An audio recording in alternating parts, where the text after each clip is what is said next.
Luis del Pino es Radio Libertad. Comenzamos el repaso a las noticias contándoles la que sin duda es la noticia del año. Estados Unidos ejecutó la operación Resolución Absoluta para capturar a Nicolás Maduro en Caracas. A las 10 menos cuarto del pasado viernes, día 2 de enero, comenzó esa operación. Tras agotar la vía diplomática, Donald Trump decidió dar la orden de activar la operación Resolución Absoluta. La acción, liderada por la Delta Force y apoyada por helicópteros del Regimiento de Operaciones Especiales, se produjo en el momento en el que hubo una ventana de oportunidad por la meteorología favorable. A las 2:01 de la madrugada, las fuerzas estadounidenses irrumpieron en el Palacio Presidencial de Miraflores, donde Nicolás Maduro fue sorprendido y no logró llegar a su sala de seguridad. Para lograr culminar esta operación con éxito, la CIA tenía infiltrados en Venezuela desde el pasado mes de agosto, incluso en el círculo más íntimo del mandatario. El Congreso estadounidense no fue informado de esta operación por ser de alto secreto, precisamente para evitar filtraciones. Eso sí, el gobierno norteamericano avisó a Rusia e Israel horas antes. Algunas fuentes apuntan a que Cuba retiró tropas para evitar un choque directo. La operación incluyó ataques a defensas aéreas y el despliegue de entre 150 y 200 aviones desde 20 bases aéreas diferentes. Por ahora, Caracas vive una calma tensa, sin daños civiles reportados. Bueno, pues excelente noticia para comenzar el año. Detenido el dictador Maduro, el golpista Maduro, el asesino Maduro, el torturador Maduro, el ladrón Maduro. Y detenido además de una forma extraordinariamente limpia por parte de un comando de los Estados Unidos que... Bueno, pues lo que hizo fue seguir un manual, pues yo qué sé, casi de primero de operaciones especiales. Recordarán ustedes que en los días anteriores a la detención se había informado de aviones americanos sobrevolando las costas venezolanas. De hecho, el gobierno venezolano había denunciado violaciones del espacio aéreo, etcétera, etcétera. Bueno, lo que estaban era simplemente cartografiando la infraestructura de radares venezolanos para ver cuál era el mejor pasillo para entrar. Y una vez decidida cuál era la ruta, pues se trataba simplemente de neutralizar mediante misiles las instalaciones de radar necesarias para abrir un pasillo libre de radar por el que entraran los comandos que tenían la orden de detener a Maduro. Muy importante el ser conscientes de que la operación se ejecutó de forma perfecta, limpia y rápida, sin una sola baja americana, e impidiendo que Maduro pudiera huir o refugiarse en algún tipo de búnker, lo cual implica de manera necesaria que los Estados Unidos tenían información absolutamente precisa de dónde estaba Maduro, cuál era su dispositivo de seguridad, la cápsula de seguridad que le protegía, y qué posibilidades tenía para intentar huir o refugiarse en algún búnker. Es decir, lo sabían todo al milímetro, lo cual quiere decir que en el entorno muy próximo a Maduro, la CIA tenía una fuente que les informó de los detalles de cuándo se podía atacar para detener a Maduro y de cómo tenía que hacerse la operativa. Por lo visto, los comandos americanos estuvieron varios meses practicando en una réplica a tamaño real del complejo donde Maduro se refugiaba y donde al final fue detenido. O sea que bueno, la verdad es que la operación es para quitarse el sombrero. No teníamos muy claro cuando empezaron a llegar las noticias de los primeros misilazos contra instalaciones militares de Venezuela, de cuál era el sentido de la operación, y al final pues resultó que la operación era capturar a Maduro, y lo han capturado y lo han llevado a Nueva York, donde va a tener que enfrentarse a los cargos por narcotráfico a gran escala, que son los cargos que Trump ha esgrimido para lanzar esa operación. Una pequeña reflexión para algunos tontainas de la izquierda progre que andan diciendo que esto es una violación del derecho internacional. No, no es ninguna violación del derecho internacional, ni es ninguna injerencia en la soberanía venezolana, ni nada por el estilo. Maduro no era el presidente legítimo de Venezuela. Maduro ha falsificado 3 elecciones sucesivas, y en la última de una forma tan burda que la oposición logró demostrar, enseñando las actas, que no es que le hubiera ganado, es que le había vapuleado 70-30. Por tanto, Maduro era un golpista que estaba ocupando, con K, la presidencia de la República de Venezuela. Por tanto, no es ningún ataque contra Venezuela ni contra un gobierno legítimo venezolano, sino es simplemente la detención de un golpista que además es un narcotraficante a gran escala. Por tanto, no viola ninguna ley internacional, ni el principio de no injerencia, ni nada por el estilo. Pero además, permitidme que os aclare una cosa. Si violara la ley internacional y el principio de no injerencia, aún así nos importaría una mierda, porque al final a quien se ha detenido es a un perfecto canalla que ha permitido que en Venezuela operara el mayor centro de torturas del continente, el Helicoide. Un canalla con el que se han producido 10.000 desapariciones forzadas. Un canalla que mantiene a casi 900 presos políticos a fecha de hoy. Un canalla con el que se han producido centenares de asesinatos a manos de las propias fuerzas de seguridad venezolanas o a manos de paramilitares chavistas. Así que ese canalla a pudrirse, y a quien no le guste, pues que se hostidie. Bueno, se abre la transición y los venezolanos celebran en todo el mundo la operación que ha llevado a cabo Donald Trump. Tras el operativo militar estadounidense que terminó con la captura de Nicolás Maduro y su traslado a Estados Unidos, Donald Trump ha afirmado que Washington gobernará de forma temporal en Venezuela hasta una transición adecuada, sin descartar una mayor presencia militar estadounidense. Mientras que Nicolás Maduro permanece bajo custodia en Nueva York para enfrentarse a diferentes cargos, el Tribunal Supremo venezolano ha ordenado que la vicepresidenta Delcy Rodríguez sea la presidenta interina. La propia Delcy Rodríguez exigió la liberación inmediata de Nicolás Maduro en sus primeras declaraciones y denunció un intento de cambio de régimen.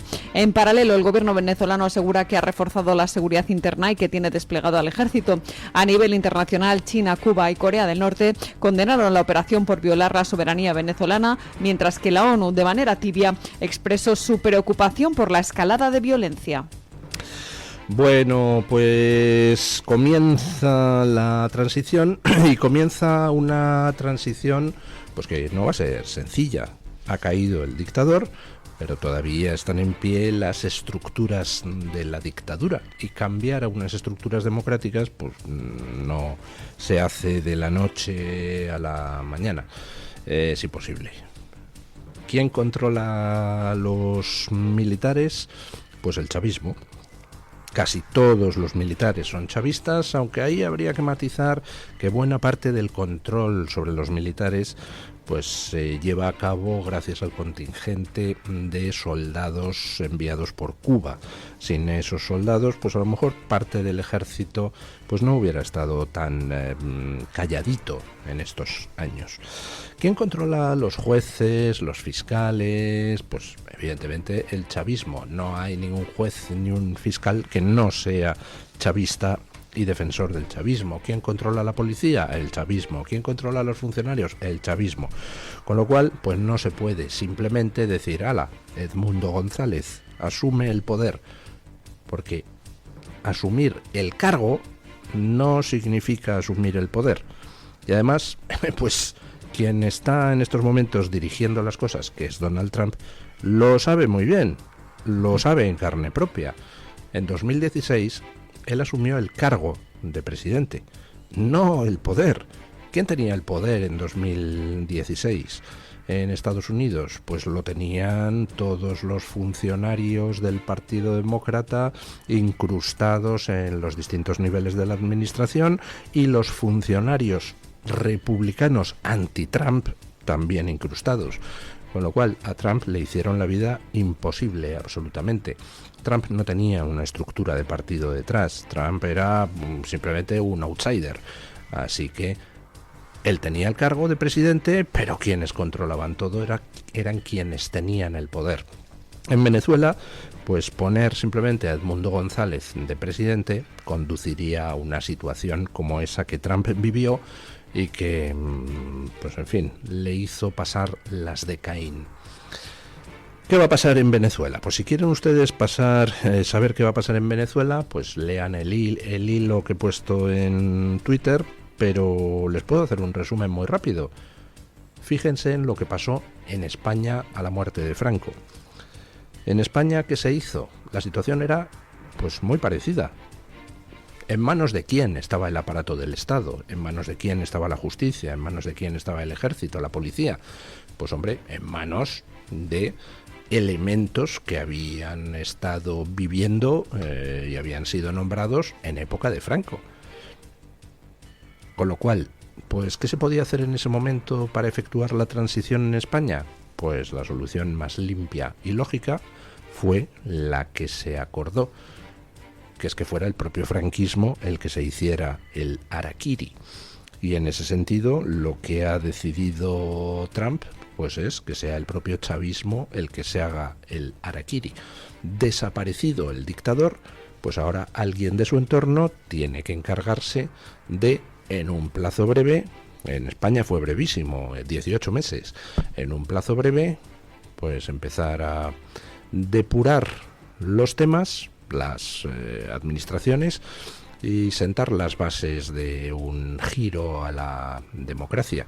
Y precisamente se hizo en España así, es decir, que fuera el propio franquismo el que se hiciera el harakiri, porque era la única manera de que aquello no derivara, o mejor dicho, no era la única manera, pero era la manera menos arriesgada, en el sentido de que podía derivar en un baño de sangre, una guerra civil o un golpe cruento. Gracias a que fue el propio franquismo, las cortes franquistas, quienes se hicieron el harakiri y dieron el paso a la democracia, pues toda esa, más de la mitad de España que no estaba en la oposición a Franco, pues aceptó esa transición pues con relativa normalidad, salvo algún sector recalcitrante, a quien precisamente porque fueron los franquistas los que se hicieron el harakiri, pues se pudo desactivar. En Venezuela la situación es similar, pero más grave. En España no teníamos en ese momento una dictadura sanguinolenta. En Venezuela sí. No teníamos una dictadura extraordinariamente ladrona. En Venezuela sí.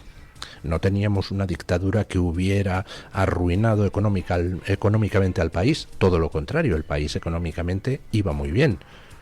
En Venezuela el país está absolutamente arrasado. Con lo cual, esa transición va a ser compleja. ¿Qué papel va a desempeñar? ¿Quién va a ser el chavista que va a desempeñar el papel, en principio, no de Suárez, sino de Arias Navarro? Pues parece ser que Delcy Rodríguez, que parece ser la que ha vendido a Maduro y parece ser la que se ha venido a negociar con Estados Unidos. ¿En qué se va a traducir eso? Pues en que quien va a dar las órdenes en Venezuela es Marco Rubio. Vamos, lo han dicho explícitamente el gobierno de Estados Unidos. Es Marco Rubio quien dirá: en Venezuela se hace esto, oye, saca una ley que haga esto, nómbrame a no sé quién al frente de todo el tema petrolífero, y pues Delcy Rodríguez tendrá que decir amén y ejecutar las órdenes, y esas órdenes pues irán incluyendo distintas cosas. Por ejemplo, lo más urgente, la salida inmediata de todos los cubanos del país, la ruptura de todo tipo de lazos con consejeros chinos, iraníes, rusos, etcétera.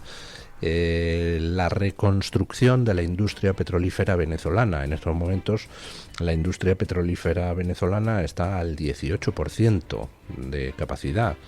Vamos, está que se cae, está arruinada, está dejada de la mano de Dios, porque como gobiernan ladrones, de lo que se preocupaban era de robar y ni siquiera se preocupaban de sentar las bases para seguir robando a futuro, porque tenían otras cosas con las que ingresar, por ejemplo el tráfico de droga. Entonces, bueno, ahora mismo las prioridades son esas: asegurar el control interno de las fuerzas de seguridad, fuera todo tipo de injerencia extranjera, y segundo, pues que la industria petrolífera empiece a financiar la transición. Y bueno, pues hay cosas que serán a muy corto plazo, tipo por ejemplo la salida de las cárceles de los presos políticos, pero tiene que ser el chavismo el que lo certifique con su firma, precisamente para evitar cualquier tipo de susto en ese proceso. Y bueno, pues a partir de ahí, una vez que se haya ejecutado esa transición, que no debería ser demasiado lenta, pues habrá que celebrar unas nuevas elecciones donde ya puedan votar los casi 8 millones de exiliados venezolanos repartidos por el mundo. La gente podrá empezar a volver y habrá que empezar a reconstruir las estructuras del Estado con gente no chavista. Todo eso lleva un tiempo. En España lleva un tiempo también crear una infraestructura de partidos con cuadros que permitieran luego gobernar.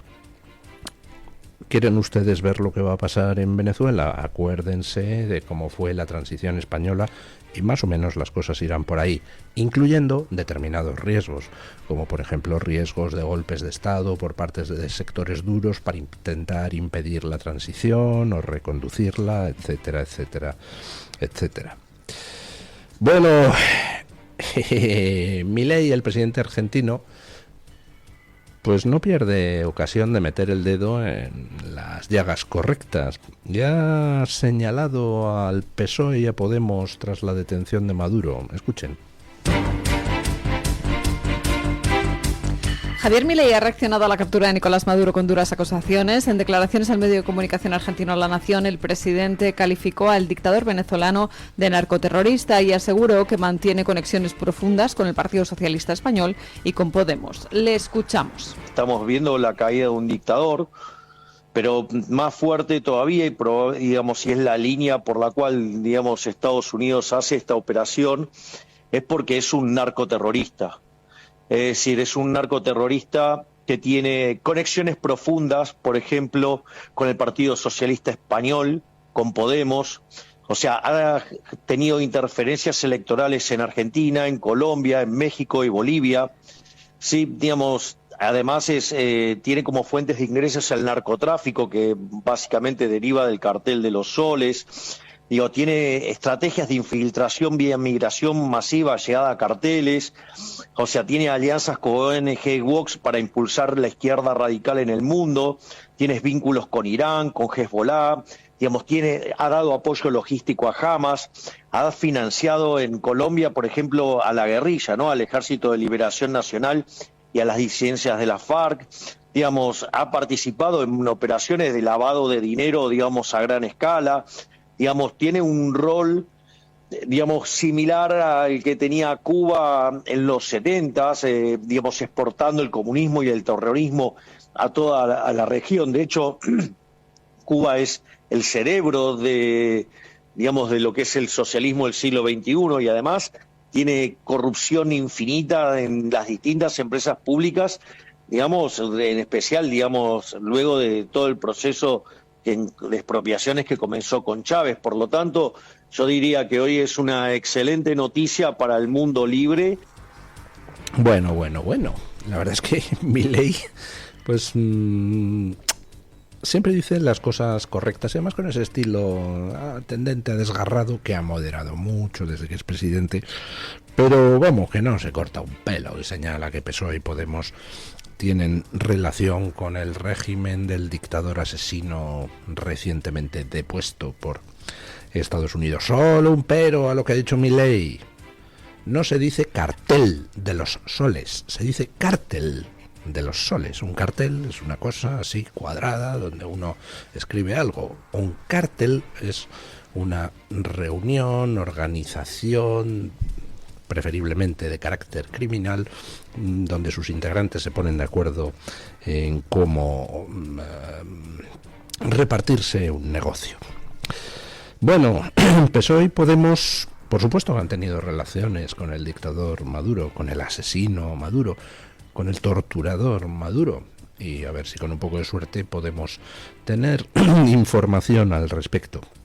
No resulta extraño que el partido, que Pedro Sánchez se haya desvinculado de nuevo de lo que es el mainstream europeo. El mainstream europeo pues enseguida ha salido a pretender decirle a Trump lo que tiene que hacer. Me mondo, luego hablaremos de eso. Pero vamos, hombre, aplaudiendo que haya una transición a la democracia en Venezuela. Pedro Sánchez no, Pedro Sánchez ha salido a condenar con sus amigos del grupo de Puebla la agresión de los Estados Unidos a Venezuela. Normal que tenga que condenarla. Al fin y al cabo han quitado a un amigo suyo, al fin y al cabo han quitado a alguien cuya caída a lo mejor lleva a que se desvelen vínculos económicos entre la dictadura bolivariana y determinados miembros del Partido Socialista, ¿verdad? Creo que hubo por ahí un asuntillo con un embajador de Zapatero en Venezuela que parece que se llevó unos dineretes. Bueno, puestos a hablar de asuntillos, creo que Zapatero algo ha exprimido a ese régimen, algo ha ingresado a cargo de la sangre de los venezolanos. En fin, comprendo que no les guste que Donald Trump haya puesto por fin a la dictadura de Maduro, a la dictadura del chavismo. Por cierto, uno de los objetivos bombardeados fue el mausoleo de Hugo Chávez, que creo que ha quedado pues un tanto para siniestro total. Mejor, los simbolismos siniestros, cuanto antes se borren y se olviden, mejor para todos. Ahora, una cosa es que al PSOE y a Podemos pues no les guste que se intervenga para quitar a un dictador amigo suyo, y otra cosa es ya caer en el ridículo.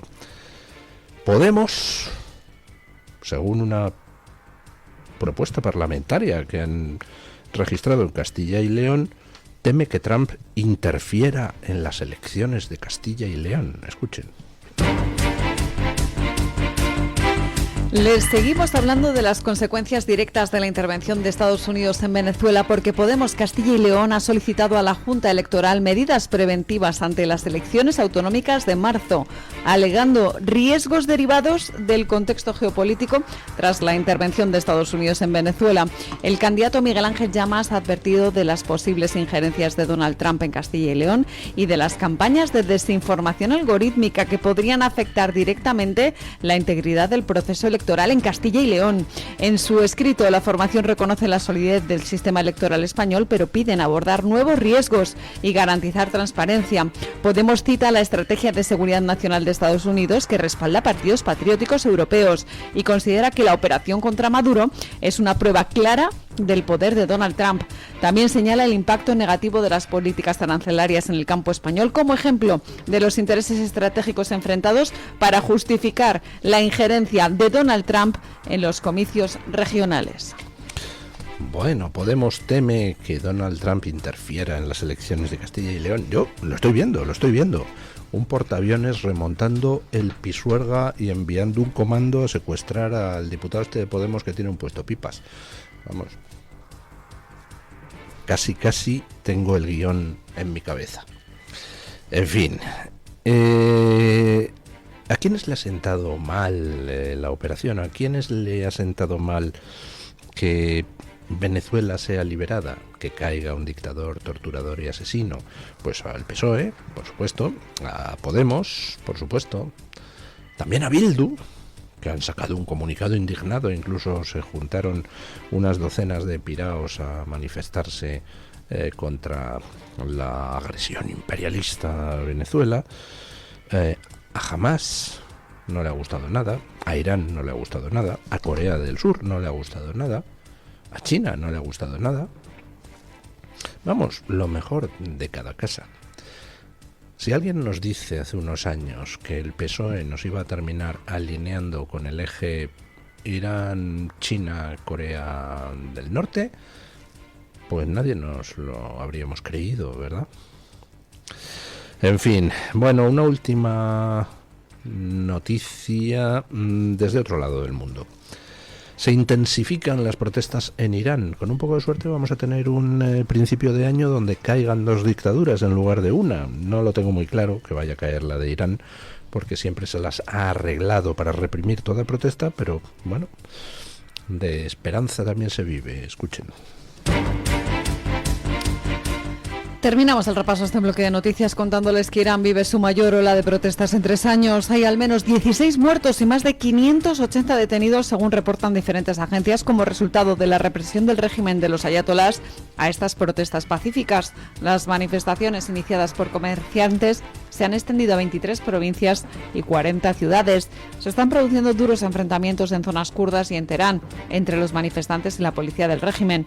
Altos cargos admiten que el régimen está en modo de supervivencia. Según The Times, el líder supremo Ali Jamenei tiene un plan para huir a Rusia si las fuerzas de seguridad pierden el control. Bueno, pues nada me agradaría más que ver a otro dictador caer. Cayó el dictador sirio, ha caído el dictador venezolano, ha caído la semidictadura hondureña y ha caído, está a punto de caer la dictadura iraní, si es que no consiguen aplastar a base de represión las protestas. Bueno, vamos a esperar acontecimientos. Es verdad que en Irán siempre se han reprimido todas las oleadas de protestas, además de una forma enormemente sangrienta. Es un régimen criminal que este año pasado, ha ejecutado a más de 2.000 personas. Bueno, pero también es verdad que es la primera vez que el régimen está en una situación económica tan catastrófica. La economía iraní está absolutamente destruida y eso pues hace que las protestas vayan a más.